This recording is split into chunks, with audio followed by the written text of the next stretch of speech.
हम लोग कर रहे थे तुगलक डायनेस्टी, उसमें हम लोग कर रहे थे मोहम्मद बिन तुगलक का ट्रांसफ़र ऑफ कैपिटल। मैंने आपको 2 रीज़न्स एक्सप्लेन करे थे कि हिस्टोरियंस बिलीव करते हैं कि उसने शिफ्ट करने का कैपिटल का क्यों सोचा था। पहला कि वो मंगोल अटैक से सेफ रहेगा, और दूसरा कि उसको लगा था कि वो सेंटर में पड़ेगा तो वो अच्छे से एडमिनिस्टर और कंट्रोल कर पाएगा अपना पूरा एम्पायर, क्योंकि उसका एम्पायर बहुत बड़ा था। Now Mohammad bin Tughlaq order the entire population of Delhi to move Daulatabad. अब उसने पूरी पॉपुलेशन दिल्ली की ऑर्डर करी कि वो दौलताबाद में जाओ। मैंने आपको प्रीवियस वीडियो में बताया ही था कि अभी घंटों लग जाएंगे आपको ट्रेन से पहुंचने में। पहले तो और भी स्लो मीन्स ऑफ ट्रांसपोर्टेशन थे, मतलब और धीमे मोड्स ऑफ ट्रांसपोर्टेशन थे। Now people did not want to leave their homes but they had to obey the king's orders. अब जो लोग हैं वो चाहते तो नहीं थे अपना घर बदलना, पर किंग ने ऑर्डर करा था तो पर उनको करना पड़ा। However, the king soon realized that it was impossible to keep a watch on the northern frontiers from Daulatabad. पर किंग को लगा अगर वो यहाँ पे है तो नदर्न बॉर्डर्स जो हैं उन पे नज़र कैसे रखी जाएगी। तो उसने फिर से बोला कि जो आ गए थे यहाँ पे कैपिटल फिर से दिल्ली को ही बना दिया जाए। अब अगर देखा जाए तो उसको नदर्न फ्रंटियर्स की चिंता क्यों थी, क्योंकि जो नदर्न फ्रंटियर्स हैं वो सब उसके ऊपर कांस्टेंट थ्रेट था। यहाँ के लोगों से, यहाँ हर जगह के लोगों से उसको थ्रेट था। पर क्या यहाँ से उसके कोई थ्रेट था? यहाँ से उसको कोई थ्रेट नहीं था, क्योंकि यहाँ पे तो पानी है। So he ordered to reshift of the capital. All the people who had gone to Daulatabad were asked to move back to Delhi. अब जितने भी लोग दौलताबाद जा चुके थे उनको फिर से आना पड़ा। तो आप समझ सकते हो कि कितना ये बड़ा फेलियर रहा था उसका शिफ्ट ऑफ कैपिटल का, वो डिसीजन लेने का। अब हम एक और उसकी मिस्टेक पर आते हैं, इंट्रोडक्शन ऑफ टोकन करेंसी।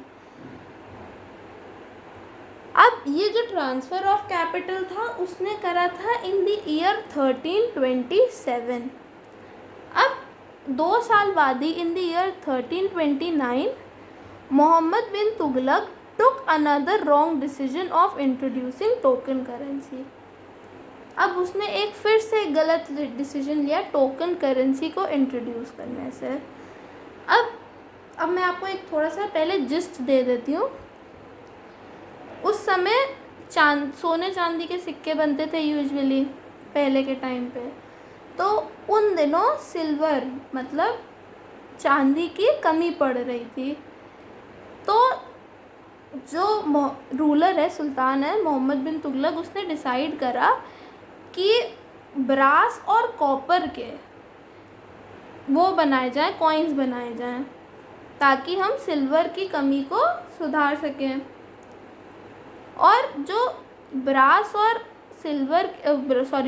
और कॉपर के जो कॉइन्स होंगे उनकी जो वैल्यू होगी वो सिल्वर कॉइन्स के बराबर ही होगी, और वो कभी भी रॉयल ट्रेजरी से एक्सचेंज करे जा सकते हैं। मतलब अगर आपके पास ब्रास और कॉपर के सिक्के हैं, आप वहाँ किंगडम में ट्रेजरी से एक्सचेंज कर सकते हो और आपके उसके बदले आपको मिलेंगे चांदी के सिक्के।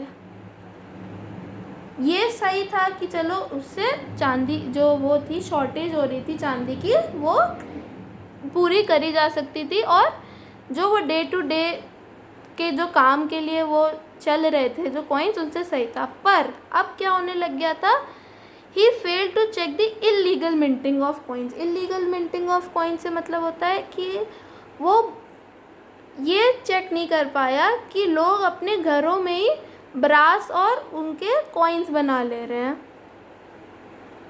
ब्रास और कॉपर के कॉइन्स बना ले रहे हैं, और वो जाके चांदी के कॉइन्स ले आ रहे हैं। तो मतलब आपकी जो वैल्यू है वो कम होती जा रही थी। जैसे हम लोग अभी हम लोग को पता चलता है ना, जैसे नकली नोट और असली नोट। तो नकली नोट क्या होते हैं? जो गवर्नमेंट ने नहीं बनाए होते हैं, जो लोग खुद बनाते हैं उनको नकली नोट बोला जाता है। तो ऐसे ही उस टाइम पे नकली सिक्के बनने लग गए थे, और नकली सिक्के आप जाके एक्सचेंज करा लेते थे किससे? सिल्वर के सिक्के से। तो जो किंगडम है, जो किंग है, उसको नुकसान पे नुकसान होता जा रहा था। Now coming back to the book. In 1329, Muhammad bin Tughlaq took another wrong decision of introducing token currencies. There was a shortage of silver during this period, so the Sultan decided to mint coins of brass and copper for day-to-day use. रोज़मर्रे के मतलब रोज़ ज़िंदगी के लिए जो coins से जो सिक्के चाहिए होते थे वो ब्रास और कॉपर के बन सकते थे। These coins had the same value as pure silver coins. अब इन जो कॉइन्स की वैल्यू थी वो सिल्वर कॉइन्स के ही बराबर थी। Further they could be exchange for silver coins at any time from the royal treasury. Royal treasury से एक्सचेंज भी करे जा सकते थे। Mohammad however failed to check the illegal minting of coins. मैंने आपको अभी एक्सप्लेन करा। The design of the coins was simple enough for ordinary crafts people to copy. अब जो उस समय के जो क्राफ्ट के जो लोग थे वो बहुत आसानी से नकली सिक्के बना लेते थे, क्योंकि इतना टफ़ नहीं था वो बनाना। डिज़ाइन उन कॉइन्स का इतना टफ़ नहीं था कि वो बना ना पाए, तो वो बनाने लग गए। As brass and copper were easily available and much cheaper than silver. अब जो ब्रास और जो कॉपर होता है आज के भी टाइम पे भी वो चांदी से तो कम ही होता है, उनका प्राइस तो कम ही होता है और बहुत ईजिली अवेलेबल भी हैं ये दोनों चीज़ें। तो पीपल ब्रॉड बास and copper in bulk and started minting coins at home. तो जो लोग थे वो ब्रास और कॉपर बहुत सारा ले आते थे, घर पे सिक्के बनाते थे और किंगडम में जाके चांदी के सिक्के के बदले ले लेते थे। मतलब वो ब्रास और कॉपर के सिक्के देते थे और चांदी के ले लेते थे। The kingdom was flooded with forged coins. Forged coins का मतलब नकली coins. Money lost its value. अब इस टाइम पे क्या होता है, जो मनी की वैल्यू होती है वो बहुत कम हो जाती है। Trade suffered as foreign merchants refuse to accept these coins. अब ट्रेड तो जो बाहर की कंट्रीज या बाहर के लोगों से होता था वो बहुत सफ़र कर रहा था, क्योंकि जो मर्चेंट्स थे, जो ट्रेडर्स थे, उन्होंने ये कॉइन्स ही एक्सेप्ट करना मना कर दिया था। The Sultan had to give silver coins in exchange of even forged coins. अब जो forged coins थे उनके भी बदले सुल्तान को सिल्वर coins ही देने पड़े ट्रेड के लिए। The treasury thus became empty. अब जो ट्रेजरी थी वो खाली हो गई। The experiment was soon withdrawn. Barani wrote that heaps of bronze coins rose like mountains near तुगलकबाद।